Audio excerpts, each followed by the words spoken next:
Hi, this is Mark News from Plant Talk Radio. Thanks for subscribing and listening to our Plant of the Week podcast, brought to you by Bonide Products, family made in America. Visit Bonide.com to find a retailer near you. Each week, Plant Talk Radio's Fred Hauer focuses on a plant that would be a great addition to your landscape. Now for this week's Bonide Products Plant of the Week.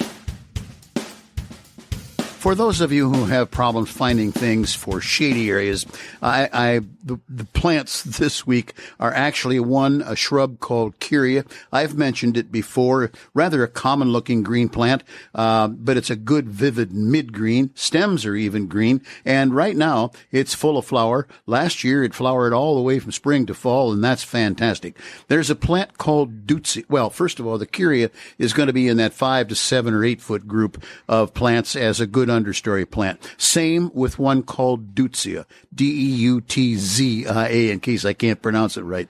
It's, it comes in several forms. One is no more than about mid-ankle height.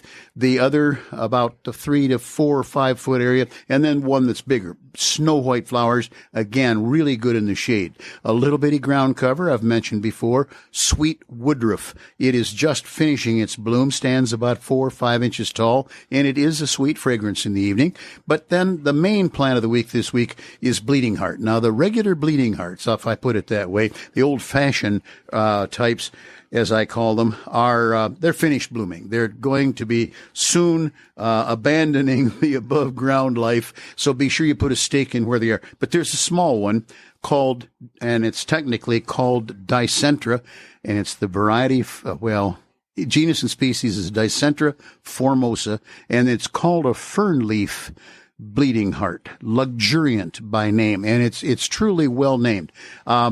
Ferny leafed, light, kind of a minty green, beautiful little flowers in terms of the heart shapes and so on. And its significance is that it doesn't go away as summer comes on. It'll continue to flower, heaviest in the spring, in my opinion, but then it'll bloom on through.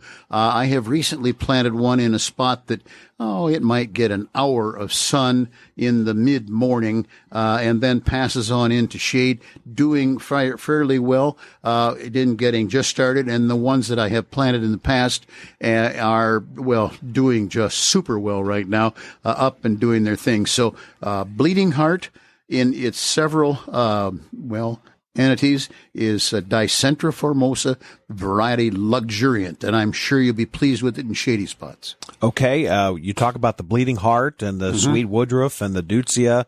How do they do? How much sun will they tolerate, I guess? Well, Mark, I have grown Kyria in the sun. Just because we wanted the color and the size. So it takes sun, dawn to dark. Deutzia will do the same. Sweet woodruff, however, as a little ground cover, does not prosper in sun beating down on it. I'll call it just past noon into evening. It just simply won't handle that. And the bleeding heart, it says on the tag shade to part shade.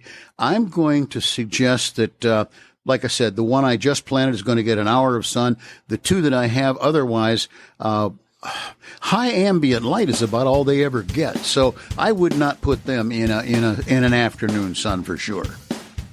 Thanks again for listening to our podcast, brought to you by Bonide Products at Bonide.com. Plant Talk Radio offers other podcasts as well, including our daily Your Gardening Question podcast and our weekly Plant Talk Radio, all available on iTunes or your preferred podcast player. If you have a plant suggestion for Fred, send him an email, fred@planttalkradio.com.